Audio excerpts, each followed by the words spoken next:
Self inductance. कल हम लोगों ने बात करी थी कि अगर हमारे पास सिलेंड्रिकल रीजन में मैग्नेटिक फील्ड है और मैग्नेटिक फील्ड चेंज हो रहा है तो अंदर किसी भी पॉइंट पर इंड्यूस इलेक्ट्रिक फील्ड का मैग्नीट्यूड बोलो r/2 dV/dt, r/2 r/2। बाहर किसी भी पॉइंट पर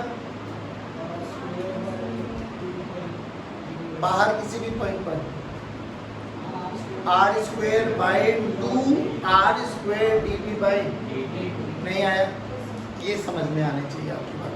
अब one thing you should know कि जो ये कोएफिशिएंट ऑफ सेल्फ इंडक्टेंस होता है ना, ये रियलिटी में होता क्या। बहुत बेसिक से एग्जांपल से आपको स्टार्टिंग कराता हूँ। मैंने एक कंपनी से 2 बल्ब लेके आया, वायर भी लेके आया, बैटरी भी लेके आया, स्विच भी ले, सब कुछ same, ditto same battery, same bulb, same wire, same switch. But थोड़ा हुआ क्या, लगाने का बाइक में बहुत तरीका देखो। ये मेरे पास वायर और ये मैंने एक बल्ब लगा दिया, उसी बैटरी के साथ मैंने कनेक्ट किया और ये मेरा स्विच डन भाई।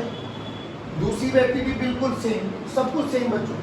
बट जो वायर थी ना, दूसरे केस में वायर थोड़ी लंबी आ गई तो मैंने उसको ऐसे कर दिया, सेम बल्ब के साथ लगाया, सेम बैटरी, सेम स्विच। बताओ यहाँ तक कोई दिक्कत किसी बच्चे को? बिल्कुल भी परफेक्ट है। ये बल्ब B1 मान लेते हैं, इस बल्ब को B2 मान लेते हैं, इसकी बैटरी V, ये भी V, ये स्विच S, ये भी स्विच S। इनिशियली जो कहानी चल रही थी वो t=0 पे चल रही थी, एट t=0। तो बल्ब ग्लो नहीं करे तो ऑब्वियसली स्विच ऑफ है, तो मतलब ओपन है। तो जैसे मैं स्विच को क्लोज करूँ, पहले बता बल्ब ग्लो करेंगे या नहीं करेंगे? बिल्कुल करेंगे, दोनों साथ साथ करेंगे, एक पहले करेंगे एक बाद में करेंगे। जल्दी, थोड़ा जल्दी रिस्पॉन्स, एक पहले और एक बाद में। क्यों ऐसा? अच्छा, उसमें टर्न्स बहुत ज़्यादा है, करंट को जाने में टाइम लगेगा, है ना? ऐसा आप लोगों ने देखा होगा, लाइट आती है तो जो मतलब मीटर के पास वाला कमरा होता है उसमें सबसे पहले लाइट जल जाती है। जो कमरा बिल्कुल लास्ट में होता है उसमें तो लास्ट में जाते जाते आधा घंटा हो जाता है, वो भाई बाद में चलेंगे। नहीं ना, ऐसे नहीं होता। लाइट एक साथ, याद करो ना, कभी भी शहर की लाइट जाती है, एक साथ जाती है, एक साथ आती है, एक पर्टिकुलर ब्लॉक की। अरे हाँ ना, बोलिए। ऐसे थोड़ी ना, मान लो हम अपने न्यू कॉलोनी के बारे में बात करें तो जो आगरा चौक पे घर है, मान लो हर्ष चौहान का घर है आगरा चौक पे, तो सबसे पहले हर्ष चौहान के घर में आएगी, यहाँ आते आते आधे घंटे तक वेट करना, फिर भगेगी भी तो हर्ष चौहान की सबसे पहले भगेगी। ऐसे थोड़ी ना होता है। अरे हाँ ना, बोलो। तो लाइट तो एक साथ है, ये एक साथ जाएगी, बट अभी भी इन दोनों में कौन पहले ग्लो करेगा? नहीं। अब सुनो, जो B1 है ना, B1 ये पहले ग्लो कर जाता है, B2 माइन्यूट थोड़ी सी देर के बाद ग्लो करता है। हालांकि हम इन आंखों से इनको पकड़ भी नहीं पाएंगे, बट अगर हम लोग स्लो मोशन कैमरास को रखें ना और हम ऑब्जर्व करें टाइम्स के वेरिएशंस को, तो विल रियलाइज कि ये पहले ग्लो कर जाता है, ये बाद में ग्लो करता है। अब बात है क्यों ऐसा होता है? सिंपल सा फंडा मुझे बताओ बच्चों, तुम्हें नहीं लगता है इसमें सोलेनॉइड आ गया? सोलेनॉइड बेसिकली क्या है? ये आपके पास कंडक्टिंग वायर है ना? अगर सोलेनॉइड आ गया तो सोलेनॉइड के अंदर मैग्नेटिक फील्ड का फॉर्मूला, जल्दी जल्दी बोलो। सोलेनॉइड के अंदर मैग्नेटिक फील्ड का फॉर्मूला बोलो बच्चों, B = μ0 n × I। n होता है यहाँ पे number of turns per unit length, I होता है करंट। अब याद कर, इनिशियली t=0 पे बताओ सर्किट में करंट 0, इनिशियली t=0 पे करंट बोलो 0। अब एक बात बताओ मुझे, बहुत लॉजिकली सोचना भाई, जैसे t=0 पे था करंट 0 था, अनडाउटेडली करंट मान लो इस सर्किट में मैक्सिमम करंट 5 एम्पियर चला, मान लो maximum ampere current 5 ampere, maximum किसी भी टाइम t पर, एट t जो I मैक्सिमम होने वाला है वो 5 एम्पियर होने वाला है, मान लेते हैं। एक लॉजिकल सोचना, तुझे नहीं लगता वो 0 से लेके 5 एम्पियर तक होने के लिए टाइम लेगा? भले ही वो बहुत कम समय ले, बट लेगा जरूर, है ना? बोलो। तो जैसे जैसे मैं बोलूँ कि टाइम चेंज हो रहा है, करंट की वैल्यू चेंज हो रही है, अगर करंट की वैल्यू चेंज हो रहा होगा तो इस सोलेनॉइड में तुम्हें नहीं लगता मैग्नेटिक फील्ड चेंज हो रहा होगा? अरे मैग्नेटिक फील्ड चेंज हो रहा है तो तुझे नहीं लगता फ्लक्स चेंज हो रहा होगा? अगर फ्लक्स चेंज हो रहा है तो तुझे नहीं लगता ईएमएफ इंड्यूस होगा, और ईएमएफ इंड्यूस होगा तो वो इस डायरेक्शन में करंट को फ्लो कराएगा कि अपने ही कोर्स को। बट तुम्हें समझ में, अब ये सारा फिनोमिना यहाँ पर होता है। ऐसा यहाँ पे कुछ लगाया नहीं हुआ था तो यहाँ पे कुछ होता नहीं है, बट यहाँ पर ये इनकाउंटर करता है इस चीज़ को। अब इस चीज़ को इनकाउंटर, अगर इस चीज़ को इनकाउंटर करता है, अब यही चीज़ अपन लोग अब नोटिस करने वाले हैं। प्लीज़ अब इस चीज़ को ध्यान रखना, बहुत लॉजिकल समझ। एक बात बताओ, करंट जैसे स्विच को ऑन करेंगे क्या करंट इस डायरेक्शन में फ्लो करेगा? बोलो भाई, अरे हाय ना बोलो। तो what is the cause? Current का ए डायरेक्शन में बढ़ना is the cause of change in flux. अच्छा, फ्लक्स में बी का वैल्यू तो ये रहा, एरिया कौन सा लेके चलेंगे? यही एरिया ऑफ दिस सोलेनॉइड। अरे हाय ना बोलो, अरे हाय ना बोलो, क्योंकि यही तो सोलेनॉइड का एरिया जो मैग्नेटिक फील्ड के अंदर है। नहीं आया तो फ्लक्स का लिए क्या हो जाएगा? B इंटू ए। अरे नहीं आया बच्चों, बोलो भाई। अब जो मैग्नेटिक फील्ड लाइंस होंगी, हो सकता है वो इस डायरेक्शन में हो या हो सकता है वो इस डायरेक्शन में हो। तो एरिया वेक्टर, तो कॉइल का एरिया वेक्टर भी तो या तो ये डायरेक्शन ले लो या ये डायरेक्शन ले लो। हर केस में थीटा की वैल्यू 0 डिग्री। नहीं आया बच्चों, तो थीटा की वैल्यू 0। तो फ्लक्स का फॉर्मूला बोलो B इंटू ए। पहली बात तो ये बताओ, ये समझ में आया नहीं आया? डन। अब फ्लक्स चेंज हो रहा है, हाँ, क्योंकि आई चेंज हो रहा है।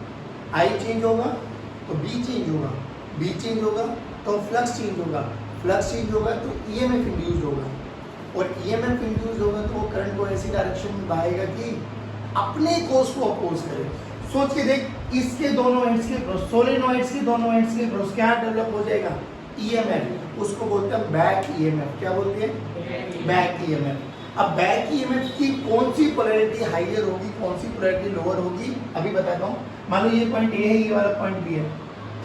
खुद सोच के देख, ए हाइयर होगा या बी हाइयर होगा? अभी सुनो, क्यों, रीजन समझो। क्योंकि मेरा करंट इस डायरेक्शन में, करंट का बढ़ना is the cause of change in flux. तो जो ये बैटरी बनेगी, ये किस डायरेक्शन में करंट को फ्लो कराएगा? इसके अपोजिट। नहीं आया तो बोलो ए हाइयर होगा या बी? ए हाइयर होगा या बी? ए हाइयर होगा ना। क्यों, क्या मतलब ये है? कभी तो करंट इस डायरेक्शन में फ्लो करेगा। अरे बोलो भाई, नहीं आया। इसको बोलते बैक ईएमएफ। क्या बोलते हैं बच्चों? सारे बोलो। पहले रीजन समझ में आया कि इसके कंपैरिजन में वो थोड़ा सा डिले, थोड़ा सा स्लाइटली डिले करने वाला है। वो क्यों डिले करने वाला है? क्योंकि यहाँ पे सोलेनॉइड आ गया। सोलेनॉइड आने से क्या हुआ? करंट बढ़ेगा I0, फिर मैक्सिमम होने में it will take some time, चाहे वो फ्रैक्शन ऑफ सेकंड ले, बट लेगा जरूर। लेगा तो क्या होगा? फ्लक्स चेंज होगा, ईएमएफ इंड्यूस होगा, करंट फ्लो करेगा। करंट ऐसी डायरेक्शन में फ्लो करेगा कि अपने ही कोर्स को। Now what is the cause? Right direction में करंट का जाना इज द कॉज। तो ये क्या करेगा? ये ऐसे करंट फ्लो कराएगा कि लेफ्ट डायरेक्शन में आए। अरे हाय ना बोलो, लेफ्ट डायरेक्शन में तो ये ए कौन सा हो जाएगा? हायर। बी कौन सा हो जाएगा? नहीं आया समझ में? ये कब तक ये प्रोसेस होता रहेगा बच्चों? जब तक करंट चेंज होता रहेगा। जैसे ही करंट कांस्टेंट हो जाएगा, जैसे ही करंट कांस्टेंट हो जाएगा, बताओ क्या होगा? Current constant, be constant. भाई करंट कांस्टेंट हो गया तो बी कांस्टेंट, बी कांस्टेंट तो फ्लक्स कांस्टेंट, और फ्लक्स कांस्टेंट तो ईएमएफ 0। यानी ये बैटरी कब तक रोल में आएगी?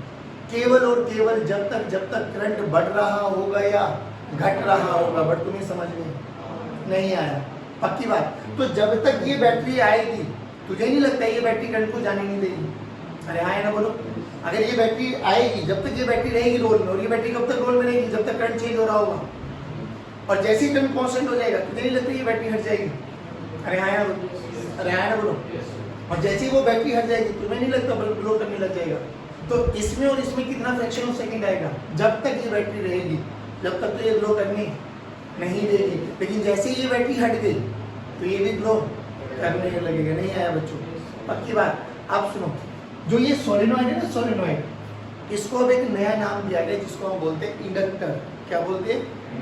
याद कर, हमारे किसी भी इलेक्ट्रिकल सर्किट के 3 एलिमेंट्स होते हैं, रेजिस्टर, कैपेसिटर और एक ही आया इंडक्टर। नहीं आया बच्चों? जो सोलेनॉइड सिंबल यही है इंडक्टर का। इसकी यूनिट होती है हेनरी। जैसे रेजिस्टर की यूनिट क्या होती थी? ओम। कैपेसिटर की फैराड। इसकी हैंडल नहीं आया समझ में, साइंटिस्ट के नाम पे रख दिया गया। बोलो इतना समझ में आया? दोबारा बोलो, क्या ये कॉन्सेप्ट ऑफ सेल्फ इंडक्टेंस समझ में आया कि रियलिटी में जब करंट का बढ़ रहा होगा या घट रहा होगा तो इसके अक्रॉस, सोलेनॉइड के अक्रॉस, इंडक्टर के अक्रॉस एक बैक ईएमएफ डेवलप हो जाता है और वो बैक ईएमएफ क्या करेगा? करंट के चेंज को अपोज करेगा।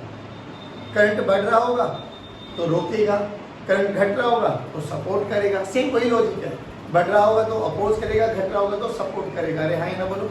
और जब तक ये बैक ईएमएफ लगा रहेगा सर्किट में तब तक बल्ब ग्लो। और ये बैक ईएमएफ कब तक रहेगा? जब तक करंट चेंज होता रहेगा। जैसे ही करंट कांस्टेंट हो जाएगा बैक ईएमएफ हट जाएगा। अरे हाँ ना बोलो, अरे हाँ ना बोलो। अब इस पूरे समराइज पे आपको 2 पॉइंट्स याद रखने हैं बच्चों। क्या? एट t इक्वल टू 0 और at t equal to infinity. कुछ याद आया? ऐसा ही आप लोगों ने कैपेसिटर में भी पढ़ा था। चलो, एट t इक्वल टू 0 पे क्या है? या इसको मैं थोड़ा सा और इम्प्रोवाइज करूं। Just after switch is closed, जैसे ही मैंने स्विच को क्लोज किया, जैसे ही स्विच को क्लोज किया तो क्या वो वाला प्रोसेस है जब टाइम और करंट चेंज हो रहा होगा? जैसे ही स्विच को क्लोज करेंगे तो आई चेंजेस। अरे हाँ ना बोलो रे बेटा, रिप्लाई करो। और आफ्टर अ लॉन्ग टाइम या after at t equals to infinity क्या आई कांस्टेंट हो जाएगा बच्चों? भाई लंबे समय के बाद टाइम क्या हो जाएगा? कांस्टेंट नहीं है। और ये देखो जब आई चेंज हो रहा होगा क्या फ्लक्स चेंज होगा बच्चों? फ्लक्स चेंज होगा तो क्या ईएमएफ इंड्यूस होगा? अरे बोलो भाई, क्या उसी ईएमएफ इंड्यूस को बैक ईएमएफ का नाम दिया गया? डन। और जब आई कांस्टेंट होगा तो क्या बैक ईएमएफ 0 हो जाएगा? अरे बोलो भाई। चलिए अब न्यूमेरिकल के पॉइंट ऑफ व्यू से ये 2 पॉइंट याद रखना। Just after switch is closed और after a long time. Just after switch is closed तो जो ये इंडक्टर है बच्चों, ये सोलेनॉइड जिसको अपन लोगों ने इंडक्टर बोला। Now inductor will behave as open circuit, यानी जिस सर्किट में इंडक्टर लगा हुआ दिखाई दे जाए आपको, उस वाली ब्रांच को ओपन, मतलब एक पॉइंट को इंडक्टर को हटा दें तो ये एक ओपन सर्किट हो जाएगा। ओपन सर्किट का मतलब इसमें करंट फ्लो नहीं करने वाला। और आफ्टर अ लॉन्ग टाइम जिस ब्रांच में इंडक्टर लगा हुआ है, inductor will behave as pure conductor। देखो आगे एक न्यूमेरिकल करते हैं, शायद तुम्हें समझ में आ जाए। देखो बच्चों, मान लिया गया ये मेरे पास एक इंडक्टर है बच्चों, 1 मिली हेनरी, मिली का मतलब बोलो 10⁻⁻3। यहाँ पर एक रेजिस्टेंस लगा दिया गया बच्चों 2 ओम, यहाँ पर भी एक रेजिस्टेंस लगा दिया गया बच्चों 1 ओम, यहाँ पर एक बैटरी लगा दी गई है बच्चों 5 वोल्ट या 6 वोल्ट मान लेते, और यहाँ पर हमारे पास एक और रेजिस्टेंस लगा दिया गया है 2 ओम। डायरेक्ट बोला गया find current in each branch just after the switch is closed। अच्छा, जैसे ही स्विच को क्लोज करेंगे क्या होगा बच्चों? क्या करंट के चेंज होने का प्रोसेस जारी हो जाएगा? अबे अगर करंट के चेंज होने का प्रोसेस जारी हो जाएगा तुम्हें नहीं लगता है इसके अक्रॉस क्या हो जाएगा? EMF induce. अगर ईएमएफ इंड्यूस हो जाएगा तो ये करंट को जाने नहीं देगा। तो जिस ब्रांच में इंडक्टर लगाया हुआ है ना, उसको देखो कैसे रिड्रॉ कर दो। ए ब्रांच को हटा दो। यहाँ पे कौन लगाया गया बच्चों? 2 ओम। यहाँ पे कौन लगाया गया बच्चों? 1 ओम। और यहाँ पे कौन लगाया गया बच्चों? 6 वोल्ट 2 ओम। क्या आप इसमें करंट नहीं निकाल सकते? करंट के लिए ये बताइए कौन से रेजिस्टेंस काम में आएंगे? बस करंट इस डायरेक्शन में चलेगा। अरे आए ना बोलो रे, आई इसमें जाएगा ये करंट? नहीं, बोलो करंट की वैल्यू 6/3। अरे आई की वैल्यू बोलो रे 6/3। कितना हो गया 2 एम्पियर। नहीं आया बच्चों? अरे बोलो भाई। आफ्टर अ लॉन्ग टाइम में देखो इसी क्वेश्चन में आफ्टर अ लॉन्ग टाइम क्या होगा, जल्दी बोलो। जो ये इंडक्टर आपने लगाया है ना, इसको एक कंडक्टर मान के हटा दो, बस एक वायर, कनेक्टिंग वायर लगा दो बस यहाँ पर। यानी देखो ये सर्किट क्या हो जाएगा, यहाँ पर एक 2 ओम, नीचे एक 1 ओम, और यहाँ पर एक बैटरी और इसका रेजिस्टेंस 2 ओम। क्या आप नहीं निकाल सकते बच्चों? ये दोनों पैरेलल, इसके संग सीरीज, नेट इक्विवेलेंट रेजिस्टेंस आ जाएगा, डिवाइडेड मतलब 6 डिवाइडेड बाय आर इक्विवेलेंट कर देंगे, आई निकल जाएगा। अरे हाँ ना बोलो, बस ये लॉजिक समझो कि आफ्टर अ लॉन्ग टाइम और just after the switch is closed, simple सा फंडा। अगर just after the switch is closed पूछा जाए तो इंडक्टर को हटा दो, उस वाली ब्रांच को ही हटा दो जिसमें सर्किट में से, क्योंकि वो एक बैक ईएमएफ की तरह काम करेगा, करंट को फ्लो नहीं करने देगा। और आफ्टर अ लॉन्ग टाइम वो एक कंडक्टर की तरह बिहेव करेगा, बिल्कुल जस्ट रिवर्स ऑफ कैपेसिटर। याद कर, कैपेसिटर में अगर तुम्हें याद आया होगा तो कैपेसिटर में just after the switch is closed capacitor को एक कंडक्टर की तरह मानते थे। After a long time capacitor को ओपन सर्किट की तरह बिहेव कर देते। अरे हाँ ना बोलो, पक्की बात। इसको देखो, अब जो ये बैक ईएमएफ होता है ये किसके बराबर होता है बच्चों, माइनस d∅dt। अब इसके मैग्नीट्यूड के बारे में चर्चा करते हैं। सिंपल सी बात, मुझे एक बात बताओ, फ्लक्स का चेंज होना किस पे डिपेंड कर रहा था, आई पे। देखो आई चेंज हुआ था, बी चेंज हुआ, फ्लक्स चेंज हुआ। अरे हाँ ना बोलो। तो बेसिकली यहाँ पे बोला जाता है फ्लक्स का चेंज होना इज डायरेक्टली प्रोपोर्शनल टू आई। जितना ज्यादा चेंज होगा उतना ज्यादा फ्लक्स इंड्यूस होगा। तो ए डायरेक्टली प्रोपोर्शनल के साइन को हटा के बी राइट आ कांस्टेंट, तो phi is equal to L into I. ये एल बोला जाता है बच्चों कोएफिशिएंट ऑफ सेल्फ इंडक्टेंस। क्या बोला जाता है बच्चों, कोएफिशिएंट ऑफ सेल्फ इंडक्टेंस। चलो एल का फॉर्मूला बोलो जल्दी, सेल्फ इंडक्टेंस जल्दी जल्दी बोलो। एल का फॉर्मूला फाई बाय आई, फाई फ्लक्स है, आई करंट है, तो वेबर पर एम्पियर इसकी यूनिट है, और इसको बोला जाता है हेनरी। अभी एक बात बताओ, बिल्कुल लॉजिकल क्वेश्चन बताओ, जैसे जैसे फ्लक्स को चेंज करेंगे एल पे क्या इम्पैक्ट पड़ने वाला है, एल पे क्या फर्क पड़ने वाला है, एल बढ़ेगा घटेगा, बढ़ेगा घटेगा, बढ़ेगा घटेगा, वेरी गुड, कांस्टेंट रहेगा। क्या रहेगा, रीजन है सुन, क्योंकि आई अगर चेंज होगा तो फ्लक्स भी तो चेंज होगा, डायरेक्टली प्रोपोर्शनल है, तो सेम रेशियो में बढ़ेगा, सेम रेशियो में घटेगा। अरे है ना बोलो, यानी फाई बाई आई की रेशियो हमेशा क्या रहेगी, कांस्टेंट। क्या रहेगी, तो जैसे आर का फॉर्मूला था वी बाई आई, सी का फॉर्मूला था क्यू बाई बी, ऐसे एल का फॉर्मूला है फाई बाई आई।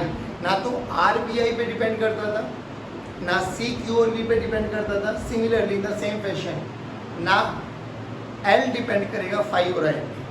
वहाँ पर याद करो आर किस की प्रॉपर्टी थी, मटेरियल, करंट किस डायरेक्शन में फ्लो कर रहा है। वहाँ पे सी किस की प्रॉपर्टी थी, epsilon not a by D, कितना एरिया ऑफ प्लेट लिया है, क्या दोनों के बीच का सेपरेशन है, मीडियम क्या है ना बोलो।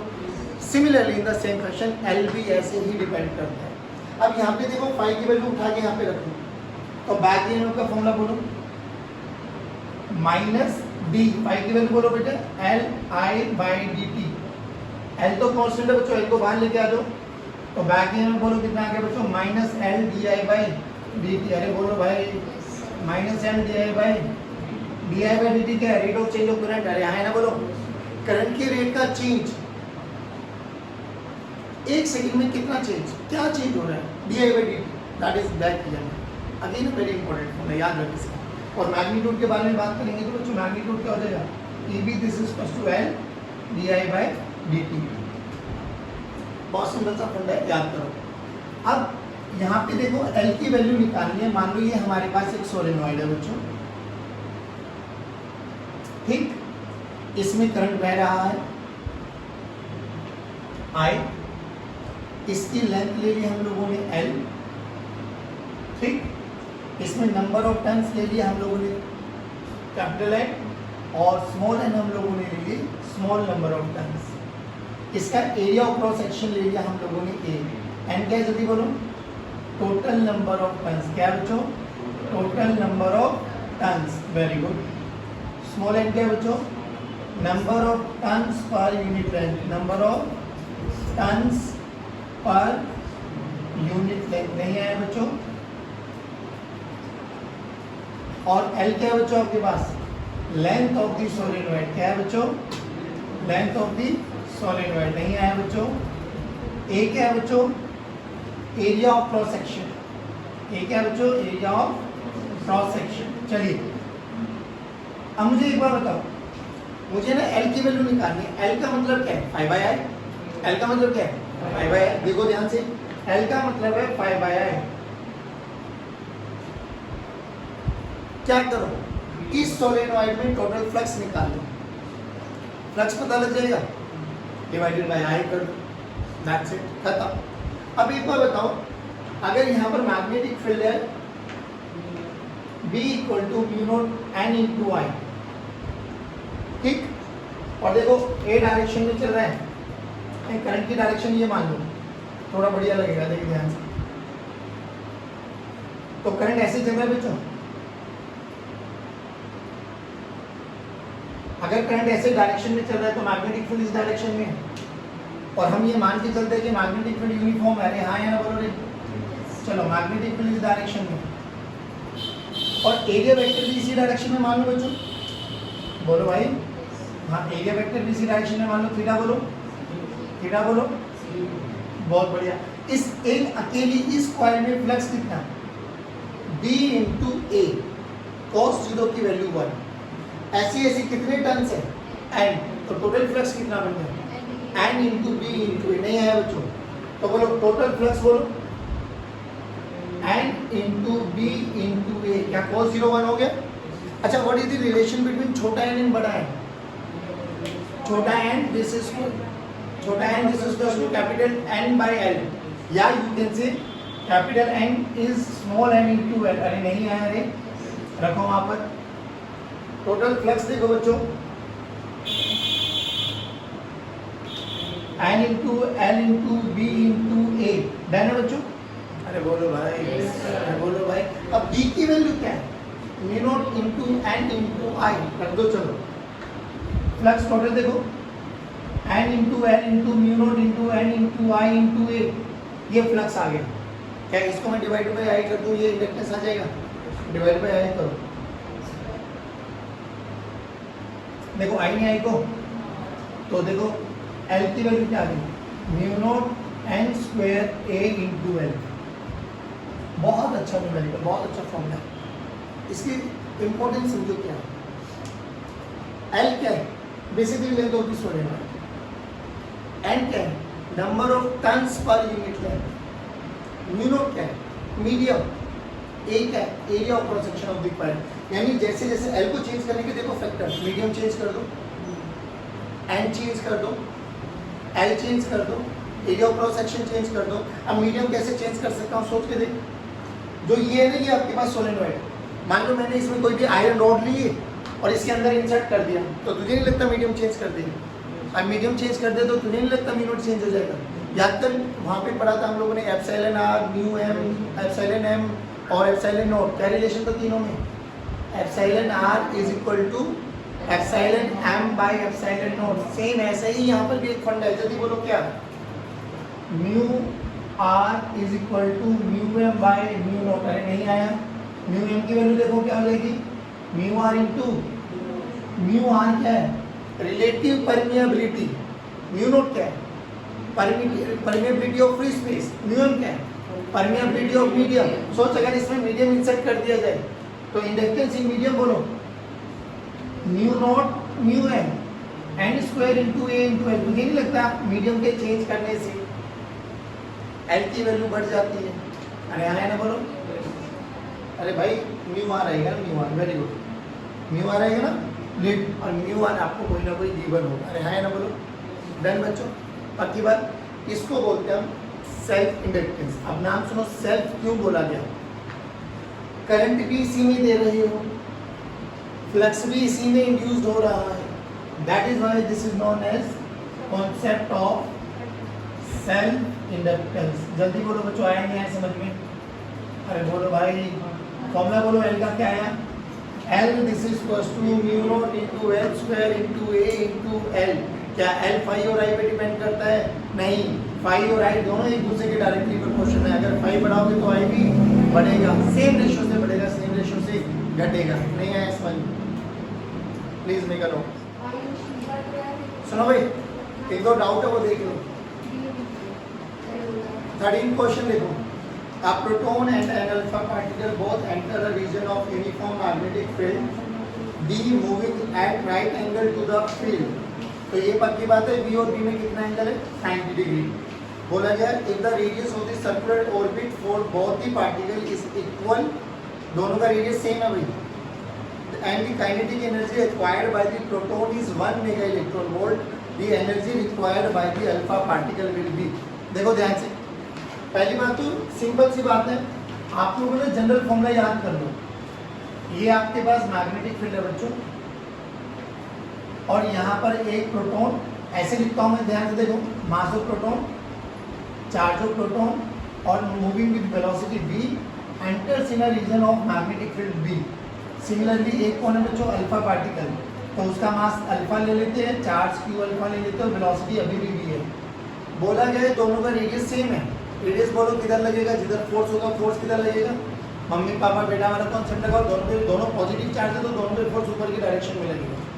अब ये भी एक रेडियस लगाने वाले हैं R1, या इसको बोल देते हैं रेडियस ऑफ प्रोटॉन. सिमिलरली ये भी एक रेडियस लेने वाले हैं R अल्फा. और अकॉर्डिंग टू क्वेश्चन में क्या गिवन है बच्चों? RP this is equals to R alpha. R का फॉर्मूला बोलो, mv बाय, सारे बोलो भाई. R का फॉर्मूला होता है mv बाय, बेटा एक चीज ध्यान से रख, mv होता है मोमेंटम. तो R का formula in terms of momentum क्या हो जाएगा? P by qb. What is the relation between momentum and kinetic energy? P this is equals to √2m into k. अरे हाँ है ना, बोलो बोलो भाई. तो उठा के यहाँ पे रख. तो रेडियस का formula in terms of kinetic energy क्या बन गया? 2mk by q into b. अब प्लीज हमें रेडियस कौन सा यूज करना है? ये वाला, ये वाला, ये वाला, ये वाला, क्योंकि काइनेटिक एनर्जी गिवन है. तो देख ध्यान से क्या हो गया, रेडियस ऑफ प्रोटॉन निकालो. तो रेडियस ऑफ प्रोटॉन कितना हो जाएगा बच्चों? √2 into mass of proton into kinetic energy of proton divided by charge of proton into b. Similarly ये किसके बराबर है? अल्फा के रेडियस के बराबर. बोला गया है अल्फा का रेडियस, बोलो बच्चों यही फॉर्मूला लगा दो. 2 into mass of alpha into charge of kinetic energy of alpha divided by charge of alpha into B. अगर दोनों सेम है, तुम्हें नहीं लगता B B will cancel out? Squaring कर दो दोनों तरफ, बी बी कैंसिल आउट. अरे आए ना, बोलो बोलो भाई, बोलो भाई. इधर देखो, तो ये क्या बन गया? 2 विल कैंसिल आउट. तो देखो empty kp by qp this is equals to m alpha k alpha by q alpha. लेकिन एक चीज का ध्यान रखना, जब दोनों तरफ स्क्वायरिंग करोगे तो ये स्क्वायर हो जाएगी. हाँ, स्क्वायरिंग करके तो काटोगे ना, ऐसे करोगे ना, रूट को मार दिया, स्क्वायरिंग करके काटो तो ये स्क्वायर हो जाएगी. तो ये नीचे स्क्वायर हो जाएगा और ये भी नीचे हो जाएगा. अब ध्यान से देखो, एक छोटे सा रिलेशन केवल याद कर ले, जल्दी बोलो. Proton, neutron and alpha particle, mass in charge, mass m, 2m and 4m, charge q, q and 2q. और यहाँ पे q की वैल्यू e के बराबर है. e का मैग्नीट्यूड बोलो रे, 1.6 into 10 की पावर. ये याद रखना बस, रख दो. देखो ध्यान से, मास ऑफ प्रोटॉन और ये 4 टाइम्स होता है. तो this is 4 times of mass of proton into k alpha. ये ट्वाइस ऑफ होता है, तो 2 का स्क्वायर करो. 4 times of charge of proton, 4 ने 4 को, qp ने qp को, ये स्क्वायर आएगा ना. qp का स्क्वायर, mp ने mp को मारा. तो देख kp किसके बराबर है? Kp किसके बराबर है? K alpha. K अल्फा की वैल्यू देखो, जो Kp की वैल्यू है, Kp की वैल्यू कितनी है? 1 मेगा इलेक्ट्रॉन वोल्ट। तो आंसर कितना हो जाएगा? 1 मेगा इलेक्ट्रॉन वोल्ट। नहीं आया बच्चों? और बोल भाई 23 देखो क्या कह रहा है? A neutron of kinetic energy 50 kilo electron volt describing a circular radius of 0.5 meter in a plane perpendicular to magnetic field. The kinetic energy of proton that describe a circular radius of अबे भैया same बोला गया। ये deuteron की kinetic energy दे दी गई है। कितनी kinetic energy दे दी गई है? 50 किलो इलेक्ट्रॉन वोल्ट। ड्यूट्रॉन है बच्चों, तो काइनेटिक एनर्जी ऑफ ड्यूट्रॉन का फॉर्मूला, काइनेटिक एनर्जी का फॉर्मूला क्या लिख सकते हो? Half mv square. अरे हाँ है ना, बोलो। अब v का formula in terms of radius लिख दो। v का formula in terms of radius क्या आ जाएगा बच्चों? r cube by m। नहीं आया देखो यहाँ पर, तो काइनेटिक एनर्जी ऑफ ड्यूट्रॉन कितना हो जाएगा बच्चों? Half m into R square Q square B square by m square. एक m ने एक m को मारा। ध्यान से देख, काइनेटिक एनर्जी ऑफ ड्यूट्रॉन दे दिया, रेडियस दे दिया, मैग्नेटिक फील्ड दे रखा है। बोला गया कि यहाँ से क्या कर लो, देखो इधर मास ऑफ ड्यूट्रॉन पता लग जाएगा, प्रोटॉन और न्यूट्रॉन। मास ऑफ न्यूट्रॉन पता है, चार्ज पता है, रेडियस पता है, काइनेटिक एनर्जी पता है। तुम्हें नहीं लगता बी निकाल लोगे? अच्छा एक काम करो ना, यहाँ पे इधर देखो, यहाँ पे आर डी क्यू डी लिख देता हूँ और उसको बोलो क्या लिख सकते हो आप लोग? Kinetic energy of proton half ये सेम रेडियस ऑफ प्रोटॉन का स्क्वायर, चार्ज ऑफ प्रोटॉन का स्क्वायर, डी का square divided by mass of proton का स्क्वायर। दोनों को डिवाइड कर दो, जो चीजें कैंसिल आउट होती है होती रहेगी, जो बचती है बचती रहेगी। केपी की वैल्यू आ जाएगी। नहीं आया समझ में? अरे आया ना, बोलो। और बता कौन सा? बस चलिए आज की कक्षा में यही समाप्त करते। जय हिंद, गॉड ब्लेस यू।